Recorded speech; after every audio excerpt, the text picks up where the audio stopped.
Welcome. Before we begin today's episode, please stay with us as we experience some intermittent technical difficulties during this recording.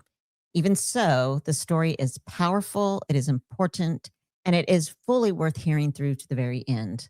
We appreciate your patience, your support, your grace as we moved through those moments and continue bringing you the heart of this story in its entirety. Thank you for tuning in.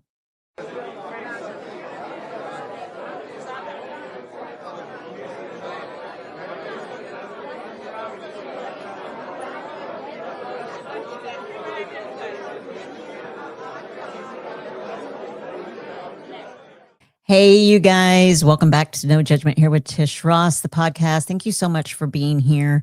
Tonight's conversation is going to be a heavy one, but it's real, right? It's going to touch some hearts in a very special way, in a very deep way. I have Carrie here with me tonight, and she has courageously agreed to share the story of losing her 3-year-old daughter, Chelsea.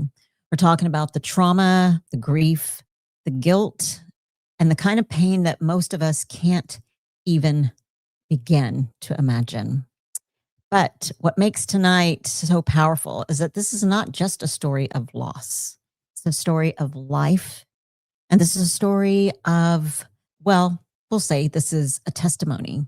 It's a testimony of how God met Carrie in her pain and how he freed her from the chains of guilt that she placed on herself. So if you've ever struggled with grief, if you've ever struggled with guilt, if you've ever blamed yourself for something that was not your fault or that you couldn't change, this is the conversation for you. And I'm praying, hoping, and praying that you will share this on your platform. This podcast, as Carrie and I have already prayed before coming on, this is not about us at all.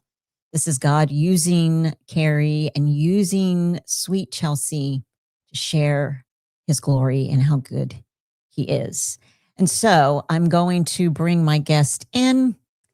Hi, Carrie. Welcome in. Thank you. Thank you for having me. Of course. Thank you for being here. You are very strong. And, I know that we chatted before. We had our little pre-conversation. And the beauty in meeting you and chatting with you is that it's an unfortunate club to be a part of that you and I are in. But the beauty that comes from getting to meet you is that God puts people in our paths. And when you started sharing about your journey and then ultimately your testimony to God, I could feel the healing. I remember feeling chills as you started getting deeper into your story, almost chills to the point where I couldn't speak. And that is how beautiful God is. That's how good he is. And so Carrie, first, again, thank you for coming in. I know that sharing our journeys, our loss of our children especially can be difficult. It's a vulnerable place to be or to go or to even revisit sometimes. But I thank you for your courage and for your love for the Lord to come in and to share. So tell us a little bit about yourself. Who are you? What do you do? Where are you from? Well, my name's Carrie, and we are in Elgin, Texas right now. I take care of my 92-year-old mother full time. I've been blessed to be able to do that the last 3 years. About 4 years ago, God asked me to take care of her. And I said I would. You just tell me when. And it's been 3 years in January since I've gotten her, and it's been quite the journey. But it's God's redeemed and restored a lot of things within our relationship, and we get along so well. We have a good time. We travel.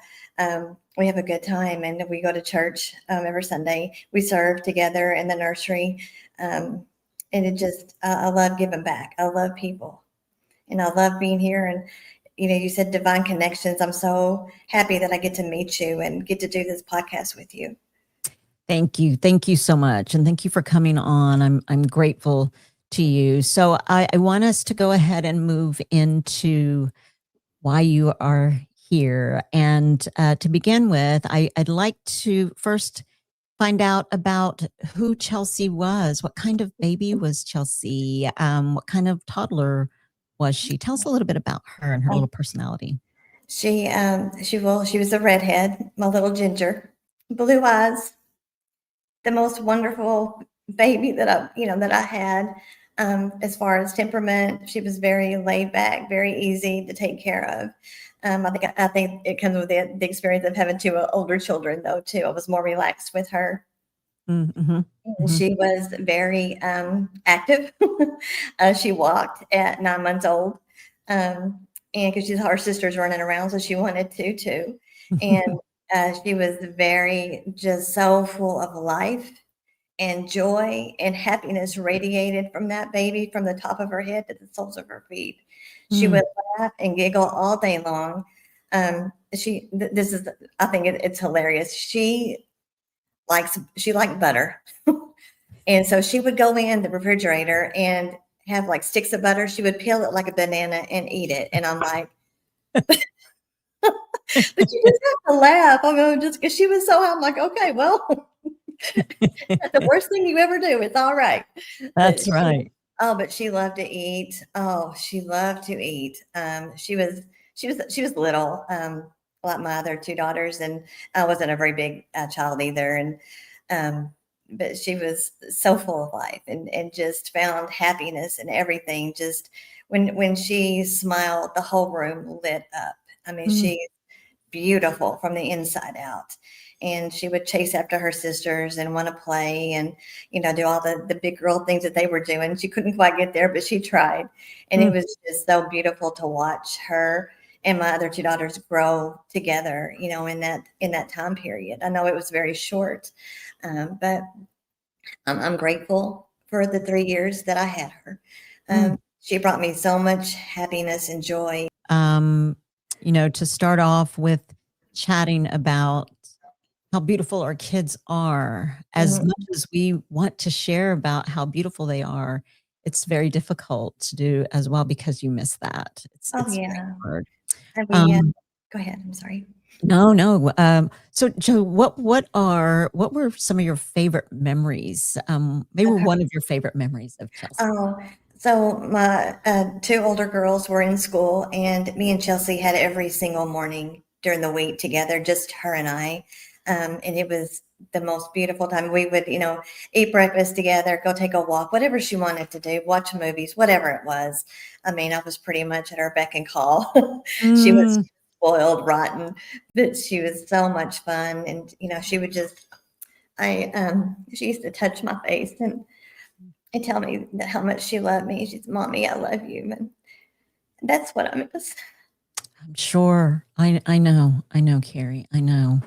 So, can you share, what happened in whatever way that you feel comfortable? Sure. What happened the day that Chelsea went to the Lord?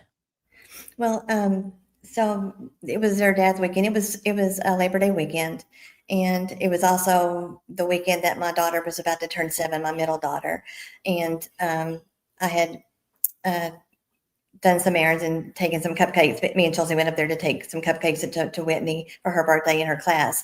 And after that, her dad, they came and got them, and I had to go to work for a little bit, and I came back home, and thank God, I'm grateful. This is a gift. I got there before they left, and I was telling them goodbye, and I loved them, and I'd see them Sunday, and I hugged Ashley and Whitney, my older daughters, and I got to Chelsea, and she held on to me a lot longer than she usually does, and I told this to one of my friends. I didn't know it at the time, but that was her goodbye to me. That's how I want to remember her. And so they went to, their dad lived in Lubbock. It was his weekend. And so they went to Lubbock, and that night the girls were at a babysitter's. They were dropped off someplace. I'm not real sure where, at a babysitter's house that I didn't know. But the babysitter had forgotten the key to the house to let my kids in to get out of the cold, because in Lubbock, it gets a little bit cold up there, in around September. And so, the girls were sitting outside, and it got dark, and Whitney and Chelsea, they got cold. And the car that they were going to get into, it was on a 90-degree angle. And babysitter didn't know it. Nobody knew it at the time, but the gear shift was messed up. And when Whitney got into the car, she accidentally hit the gear shift and she didn't know Chelsea was right behind her. Because wherever Whitney was at, that's where Chelsea was at. They were really close. They were just together all the time, and Ashley too.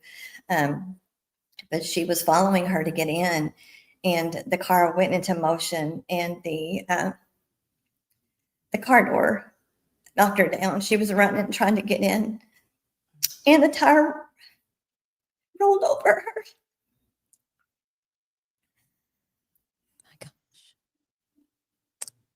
I'm sorry. I'm so sorry. I'm sorry, Mom. No, you're fine. Oh my God. And the thing that undoes me is I don't know what my girls are. Yeah.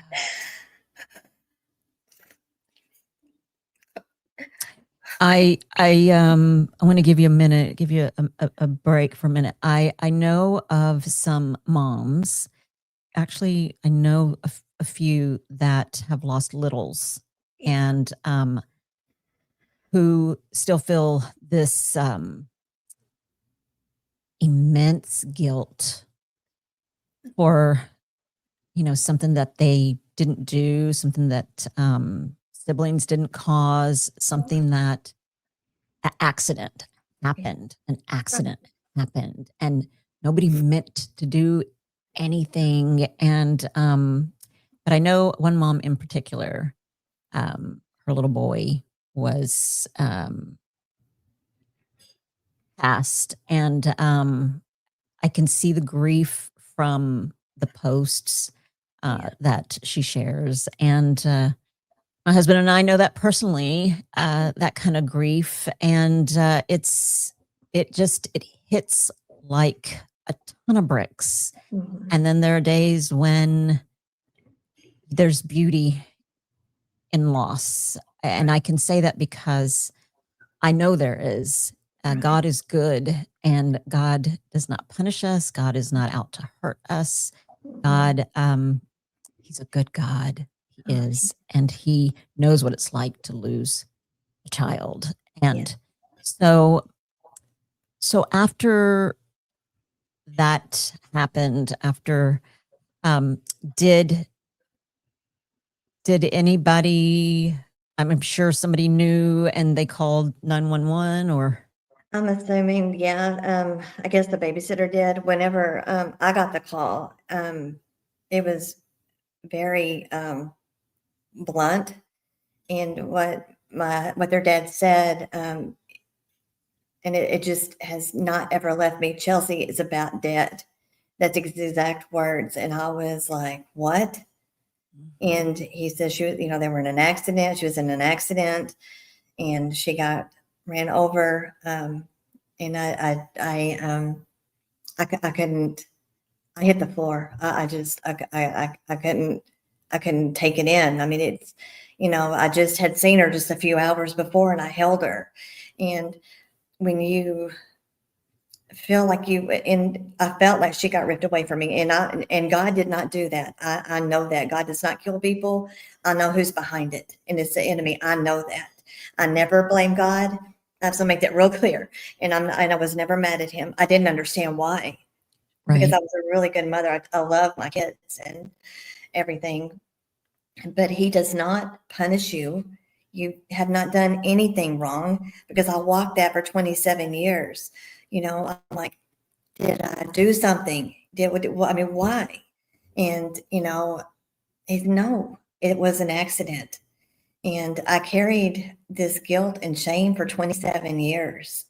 And what did that look like, Carrie? Tell us about that, because I know there are moms and dads out there that are carrying that. Yeah. And I tell you, I too sometimes go through that, because you make choices and you think you're doing the best thing, whether it's for a small child or an adult child. You, in your mind, in your prayer with God, you think you're making the best decisions, and we're human beings, and we make decisions that with love, of course, and we send them off with love, and they say goodbye to us with love. And then an accident happens, and then you think, I used to live in the if only I would have, or should I have? And that doesn't bring them back. So tell us a little bit about what you went through, Carrie. Well, the first of it was the what if lies. The enemy came at me. Well, if you wouldn't have not let them go, she would still be here. Look what you have done to your family. And just, and I bought into it for a long time. Well, maybe I shouldn't have let him go. But you can't beat yourself up on something that had to happen. It was his weekend. I had to let him go. And, but you want to lay blame somewhere whenever you have a horrific accident and a loss of a child like this. You want to point the finger at somebody. Well, it was an accident. And to be perfectly honest, I blame my ex-husband for a long time. I did. I'm like, well, they shouldn't have been at a babysitter's. You should have been there with them. But the blame game doesn't do anything for you but hurt you worse. And it makes you angry on top of all the grief that you have. And you've got all that bubbling up inside you. And it's like, if you don't get rid of it, you're going to blow on somebody. And it's not going to be good, and it's not going to be nice, and it's going to hurt people that you probably don't intend to hurt. But every morning for months, I would just get up and just cry. I mean, that was our time in the morning, and it was just like this big void is in my life now. And what do I do with myself? How do I do this? It was horrendous. I mean, I would call myself, well, you shouldn't have been so stupid. You should have done this. You should have done that. No, that's another tactic of the enemy. And he's going to, he comes at us, accusing us. And that's exactly what happened. But I bought into it for years. 27 years to be exact. And it's a terrible burden to carry, especially if it's not your fault. An accident, and, things happen. You can't blame yourself because, of an accident or a loss, because it's out of your control. We cannot control anything. And, ultimately it's God's, he's in control of everything. And he knows, the days of our lives, how long we have. But he, whenever we lose a child, well, he knew, but he's not going to tell you because you're going to be on, that would be a cruel thing to do. You don't, he would never do something like that. And he's there, in the middle of it, in those dark nights and the early mornings. And when you can't sleep, when you can't think, when you can't breathe, he's there holding you up, because he did it for me for years. He carried me for years. And I didn't see color for 2.5 years. Everything's black and white. No color, no nothing, black and white everywhere. And one afternoon, I was at her gravesite because I felt closer to her when I was there. And so I was there a lot. And it would be my time to talk to her, to cry, to do whatever, lay it all out before God. And one day, I looked up and the sky was blue. And the grass was green, and I had flowers, all the different colors, purple, pink, red, yellow, all around me. And I said, God, where did I go? Where have I been? And he said, Carrie, you've been in the darkest pit you've ever been in your life, but I'm here to pull you out. And he picked me up and he carried me. He carried me for years. It was probably a good 5 or 6 years he was carrying me, at least in those early years, because I felt like I couldn't function. It's like big waves that just hit you over and over and over again, and you feel like you're drowning and you can't get out of it. But God lifted me up out of that stuff and put me on his rock, his solid ground, and I have clung to him for years. And I wasn't as close to God back then as I am now, but I know he was with me. He walked me out. He had me by the hand. We're going to do this together. I'm going to help you. I'm going to heal you. It was a long journey. It's been almost 31 years in September since she's been gone. And, I can't believe it's been 3 decades. It's the time is just, it's crazy. How fast it's gone. It really is. And the one thing that you just said that I heard in one of my Bible study groups is that because of what happened in this particular uh, situation, this young lady said, I'm actually closer to God. And there are a lot of people that draw themselves away from God when something like tragedy happens, and whatever tragedy is in someone's life looks like. And they pull away from God, or they blame God, or which he can take. He can. That doesn't, because we're not perfect, and he understands the pain. He knows. And so if you've ever, anyone that's listening has ever questioned or blamed God, he can take it. He can. You're not doing anything wrong. Those are normal feelings and questions that we ask. We ask why, and you may not get the answer here, but he is here to guide you. And if you can just remember, the one thing is that God is not here to punish you. He's not here to hurt you. And what the enemy meant for evil, look, he turns it for something good. That's And so, Carrie, did you seek therapy, or how did you heal? I mean, it's a long time. It's a long time to carry that. Right. So yeah, me and my daughters, we got into therapy immediately after. They had play therapy, and they did that for a long time, a couple of years, I think. And whenever I went, I didn't take my kids with me, but my therapist, she was a Christian therapist. She would just hold me and let me cry because that was my safe place. I could just let it go because my kids weren't there. And I cried in front of my kids. I don't want to think people to think that I didn't, because I did, because we're emotional beings, right? That's how God created us.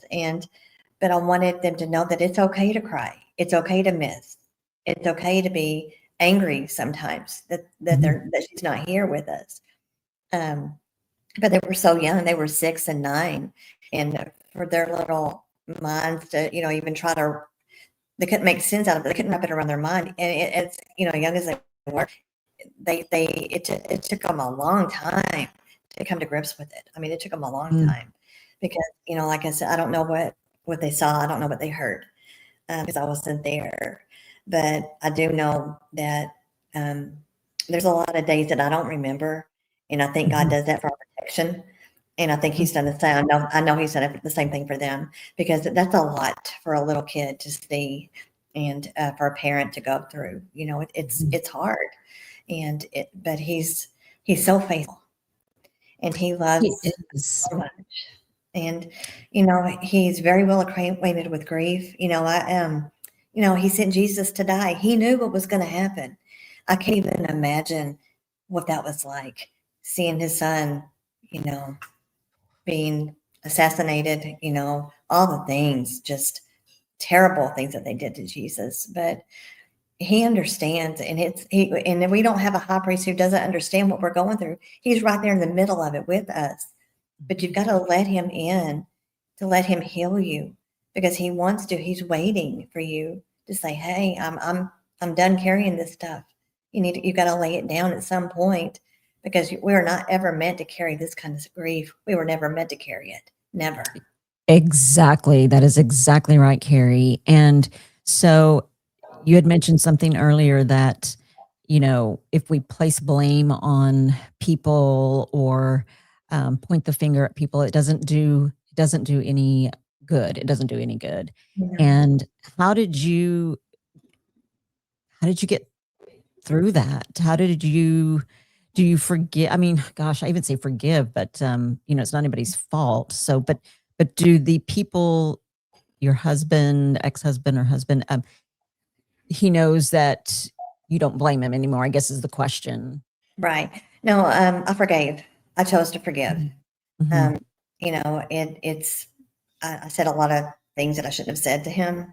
And and I'm sorry for that. And, and I've apologized. I've asked him to forgive me as well. I mean, we say a lot of things when we're hurting, and, but I choose to forgive everybody and anybody who's hurt me on purpose or not, it doesn't matter, because I'm not going to cut myself off from God by not forgiving somebody. Because if we don't forgive other people, then you're tying God's hands. He can't do anything because he doesn't hear your prayers, and he won't answer them if you don't forgive. We are not somebody else's judge. Only God gets to do that because he created us. If you're carrying unforgiveness, please forgive that person. Call them if you need to. Apologize.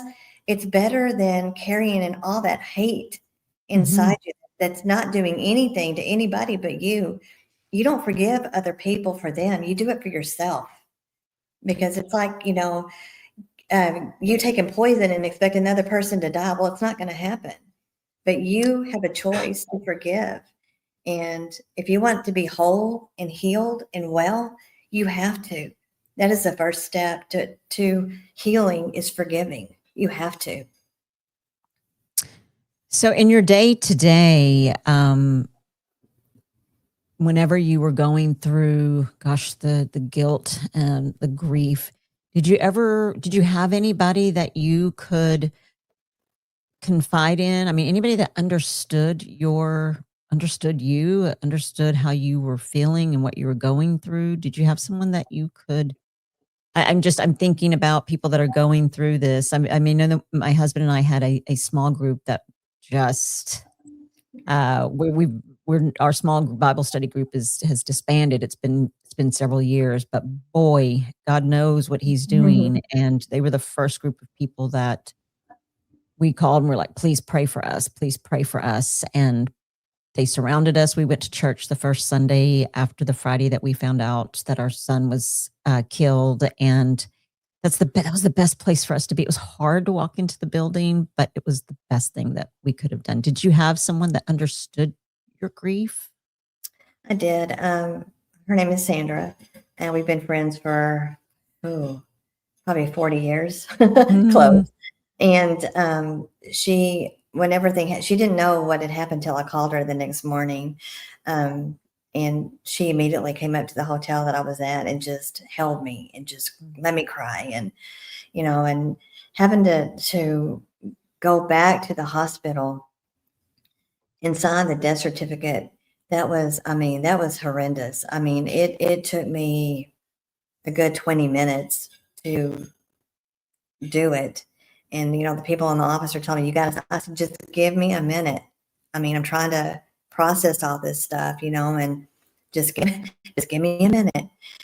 And because I didn't want to sign it, because I thought, well, if I sign it, then this is real. And that was hard. So I looked at it, walked around for a minute, and finally I did sign it. And me and her, we walked out into the lobby, and there was this man. I think he was an angel. I don't know, but God tells us to be aware of angels that you would never think that would be, but they are. And I walked out, and he was crying, and he grabbed me and he hugged me, and for about 5 minutes he just held on to me. He was weeping. I was weeping. I didn't even know this man, and he told me, he said, Carrie, I'm going to tell you something that's going to help you with all this. I said, okay, so what is it? And he said to me, when children are dying, Jesus himself comes down from heaven and takes them to heaven. And I just, that has helped me so much. And the other thing, which in a kind of an accident, did she feel anything? That's what that was the biggest thing. Did she feel anything? And the nurse in the ER told me, Carrie, what happened? She fell asleep here and she woke up in Jesus's arms. And that's what I held on to, because God's not a God that's going to make a baby suffer. He's not going to let them feel pain like that. God's good. I mean, he tells us in his word that there's going to be trials, there's going to be tribulations, but cheer up, because Jesus has overcome the world.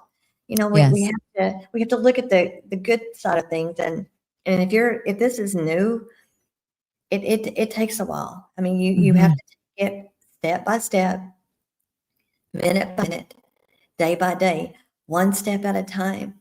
But if you will dive in and get close to God, He's going to help you through this healing process. He will heal you from inside out. And because He's done it for me, and what He's done for me, He'll do for somebody else. And what He's done for somebody else, He'll do for me. He loves us all. And He knows how badly it hurts. He knows that.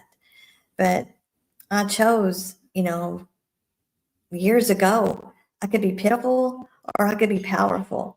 And I choose to be powerful because I'm not going to sit in self pity the rest of my life. Wait to die? No. I'm going to do as much good for God's kingdom as I can while I'm here. And I also want to do as much damage to the kingdom of darkness as I can. Because we're in a spiritual warfare, whether you want to be in it or not, you have to engage. You're fighting things in where you can't see, but you have to armor up. You have to be ready to fight because it's a battle, because the enemy comes after our families, our, jobs, everything. He tries to take all the good things away from us. But God is a redeemer. He is a restorer. He is the healer. He is the savior. And He will move heaven and earth to help you. Absolutely. Before I forget, you had mentioned that you had seen black and white, and I think I may have interrupted you, but the one day you looked up and you saw blue, you saw the blue sky, you saw the green grass, you saw flowers. Did you instantly know that that was God, that God was like, it's time to get up, it's time to get out? How did it feel moving forward? And I know not that we don't have our moments of grief like we did this evening, right? Right. But how did you, if you can remember, how did that feel? It brought me joy to be able to see His creation in full color, like like it is. And I find happiness and joy in little things: the sunrise, the sunset, a full moon, a clear sky with all the stars, sparkling at night. It's I've learned to be grateful for everything, and God loves a heart of gratitude. And a couple of years ago, God put us in a brand new house, and I thank Him every single day. And I have a list. I have about a 20-minute thank you session almost every day, and I thank Him from toothpaste to towel. I mean, everything in this house and on the property, in our car, all the things. And because I'm truly grateful, because He doesn't have to do that, but He did because He loves us. And He wanted to extend, like He's such a good Father. He wanted to extend that to us because, He told me, a few years ago, I reward those who diligently seek me out. And I'm like, God, I don't seek you to get things. He said, I know, Carrie, I know. You're with me every single day. I know you're not, but you rely and depend and lean only on me. I said, yes, I do, every single day, because I can't do this without God. I can't. And I won't even try because it's too hard. Life is too much. It's too heavy. And He tells us, carry my yoke. It's light. And give me the yoke that you're carrying because it's heavy. Give it to me and I'll carry it for you. And He's done it so many times and continues to do it, because there are days still that, I feel things are a little heavy. Not every day. I have a whole lot more better days than I do bad days or sad days, but but I'm grateful for every single day when when my eyes open up, I start thanking God for the day. Thank you for another day. It's truly a gift. I've never seen this day before. I'll never see it again, but thank you for it. And thank you for everything that you do for me. Thank you for waking me up. It's just, life is beautiful. And, this is hard, but there's so much joy on the other side of it. Yes. Yeah. And now, Carrie, were you as close to the Lord as you are now? Were you, back then, no. so, and it's something that you said that kind of struck me, that after we lost our son, Ben, the Lord opened my eyes to the stars, the birds. I really was not a person, kind of embarrassingly or shamefully say that I was never a person that stepped outside and thought, look how pretty the sky is, or look at the stars, or gosh, did you see that bird or the tree? Never. And then when our son passed, he was such a lover of life. Like he Yeah. lived his life to the fullest and Mm. just was truly authentic. Right. And when he passed, that was a revelation. That was a gift from God, from Ben, Yeah. that, go outside and look at God's beauty. Look at Yeah. what he created and enjoy it, and just bask in the beauty of God's goodness. Right. And because I had a relationship with the Lord before, but I didn't recognize and took a lot for granted. So I just wanted to know, are you closer to God now? Oh yeah, 1000%. I've never been this close to God in my life.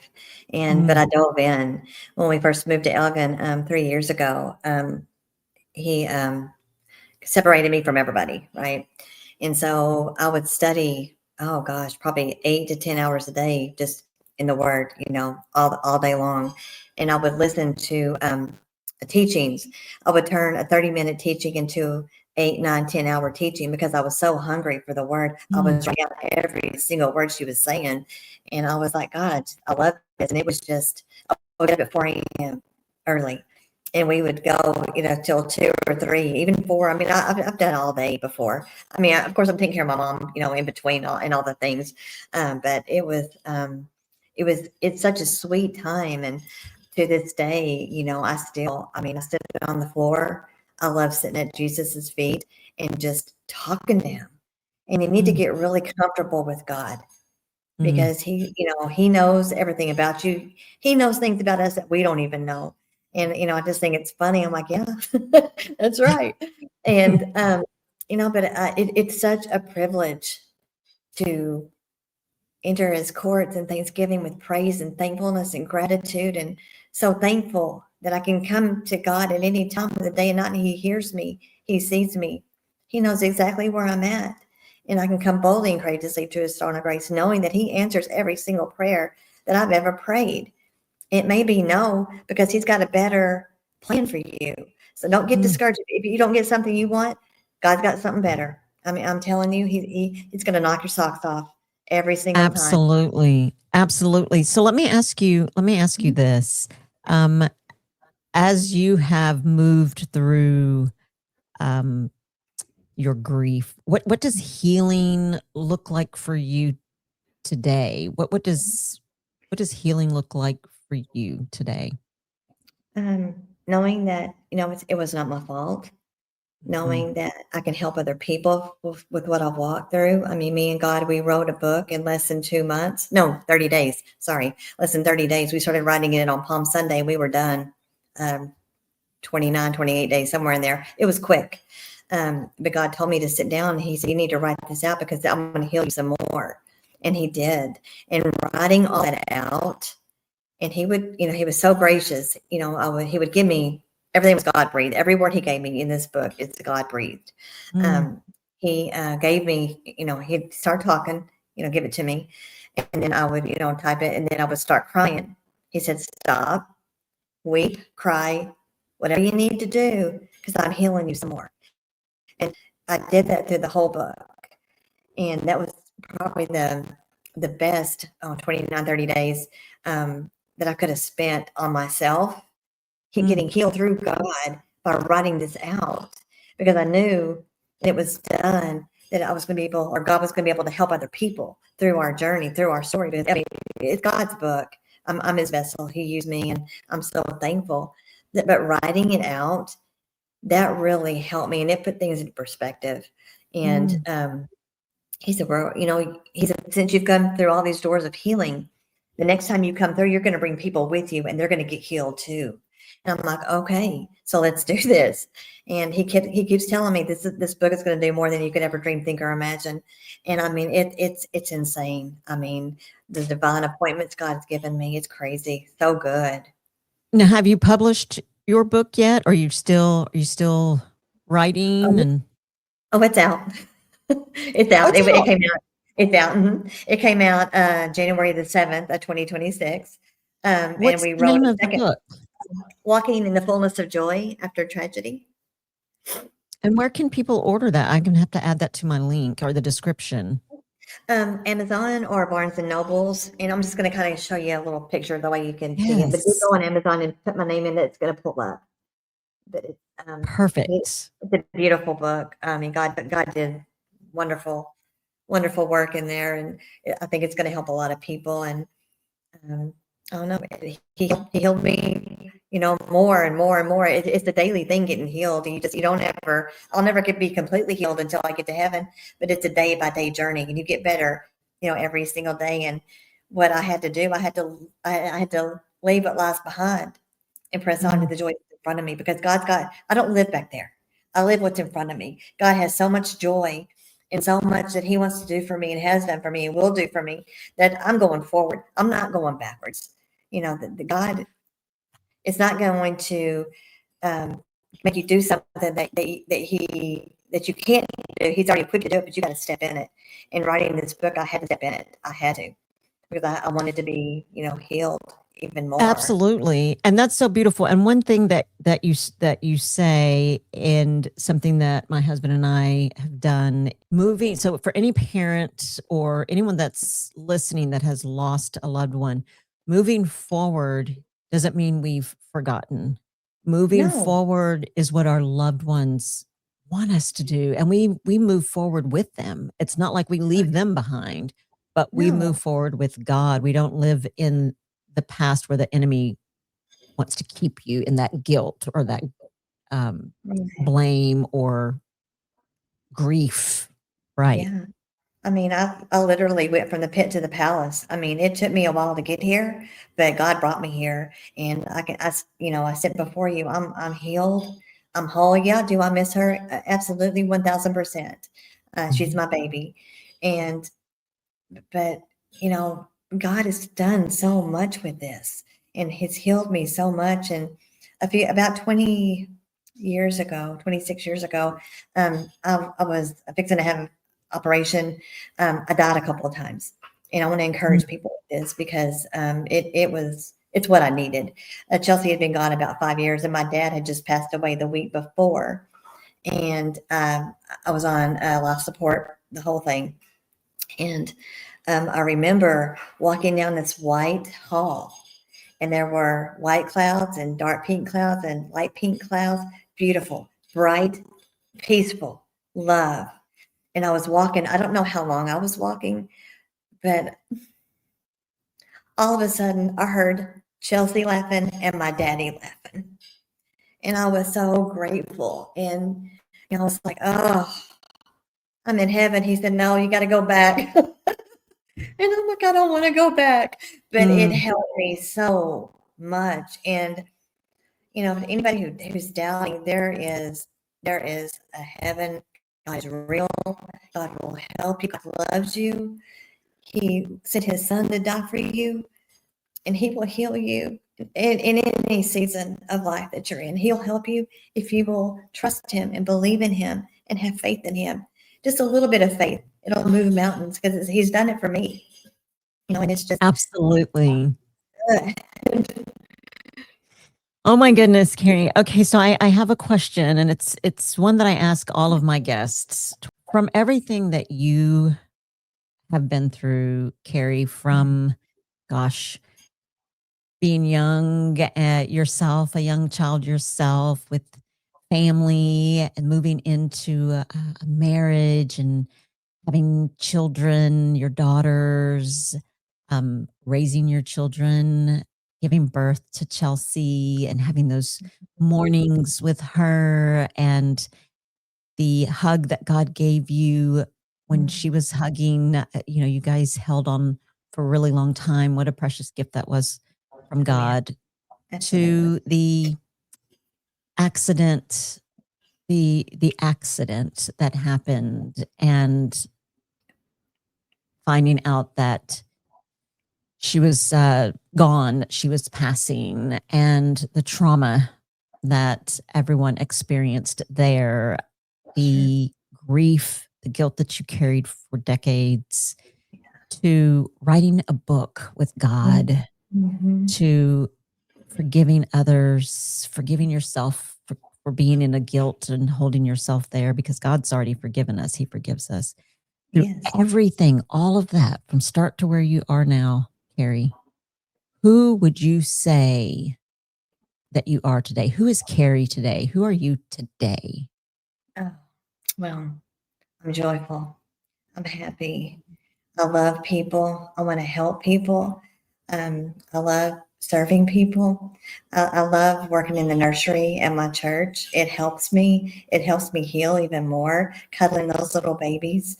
Um, and I love, randomly, God will ask me to do something for people, like buy groceries or buy their meal. Whatever He asks me to do, I do, and I just love it. I loved helping people. Love helping people. That's what we're here to do. We're here to love each other and be the hands and feet of Jesus. And it may not seem huge to somebody, but there's people that can't really afford to go out to eat, and they're there, but it's going to put them behind, back a little bit. And example, last year, this young couple walked in with a baby, and God said, "I want you to pay cash for this, buy their meal, and then I want you to give them the change." I said, "Okay." So I went up to the register and gave the girl $100 bill, and He said, "Give it to them," and I did. I don't know if they needed a bill paid. I don't know if they needed gas, but they were so appreciative, and you could just see they were like, "What?" Good people are still around, but we need to bless other people. If we're blessed, we need to bless others, because it's good for us and it's good for them. And God will never get mad at you for blessing somebody. So it's that's what I look for all the time, to try to bless somebody. Even a smile, a hug. How are you doing? You look great today. Sometimes a kind word will make somebody's day. You just changed their whole day by being kind to them. And that's what I try to do every single day, every day. Carrie, something that you said, one of my friends, her name is Missy, and she wrote a book about her daughter Christina. And the book is called I See You There, Love Christina. And that was from a Christmas card that Christina had given her mom, Missy. I love her so much. She's such a dear friend of mine. And she came on the podcast and shared her story as well. And what you said, and I know this is kind of already out of where we were, but it just reminded me, maybe somebody that's listening, maybe a mama or daddy needs to hear this, but something that she said is that Christina had love for the Lord, and ever since she was a child, and she had, oh gosh, I cannot remember the name of the disease. Pooch, can you put that in there? I know one of our friends had the same, was diagnosed with the same, but she wasn't expected to live very long, but she lived until she was in her 20s. And she, but as she was younger, she would always be just so excited to see it. She knew she was going to see Jesus. And she told, so the one thing that you said is that when a child passes, that Jesus comes down himself to get them. Yeah. And she had to have known that, because when she would see things and people would say, or Missy would say, "What are you looking at, baby?" And she would say, "I see Jesus." And she said that, that Christina asked her one day, it was the hardest thing that I think as a mama, I could hear. But Christina said that one day, or Missy said that one day, Christina said, "Mama, will you dress me in my best dress and curl my hair?" And she wanted to put on her best jewelry, because she knew that she was going to go and see Jesus. And I asked Missy, "What was it like curling your daughter's hair?" And she's telling you, "Put my best dress on, Mama." Like, woof, what was that like? Right. And she said, as a mama, you just do it. You just do it, because who are we to not get our babies ready to see the King of Kings? She wanted to be in her prettiest dress, and she wanted her best jewelry. And she said, even though her best jewelry was her little, what do you call it?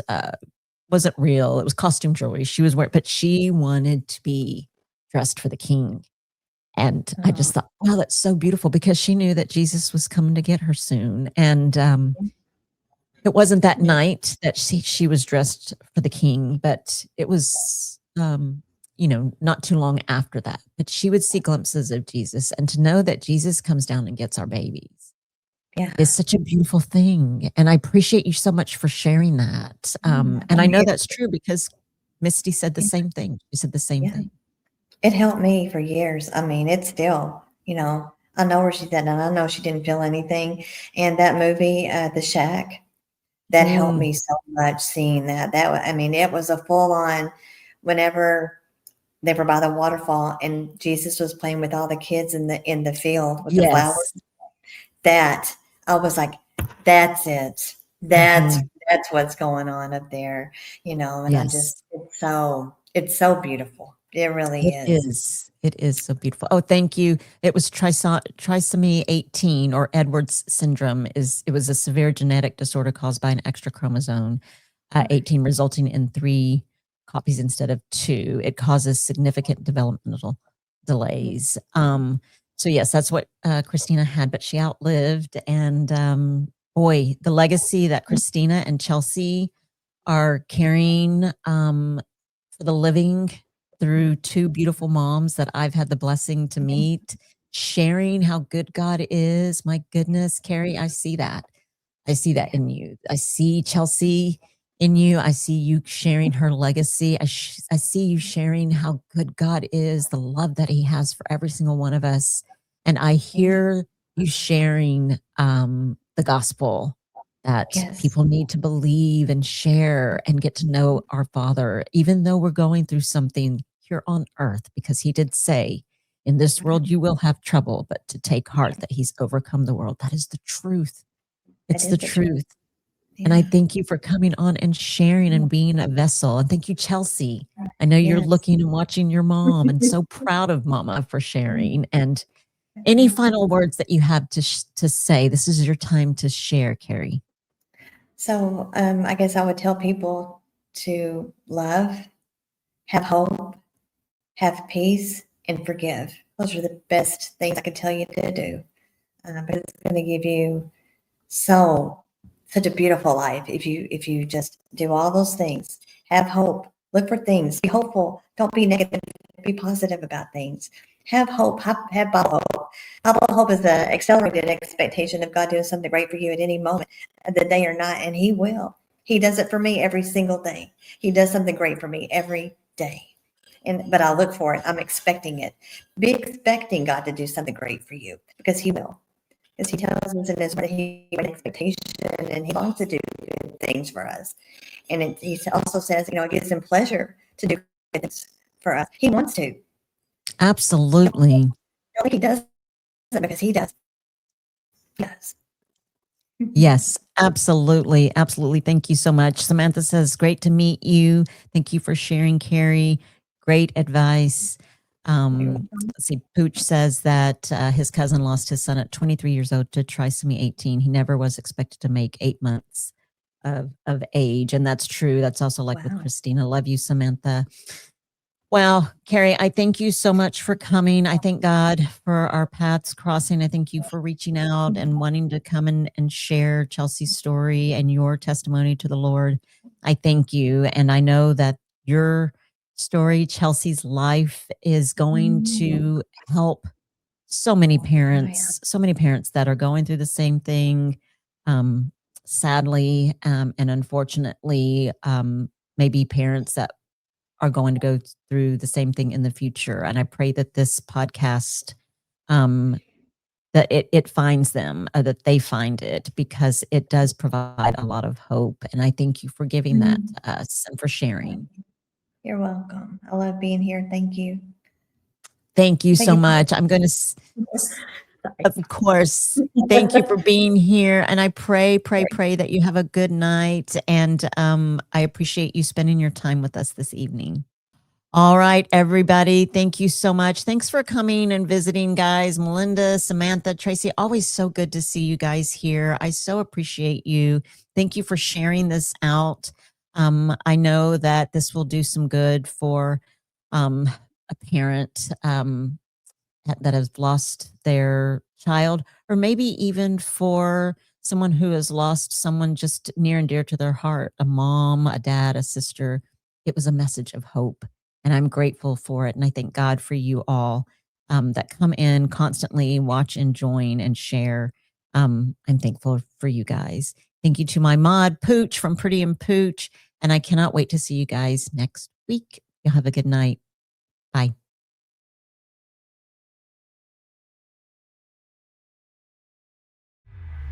This is your Prospera.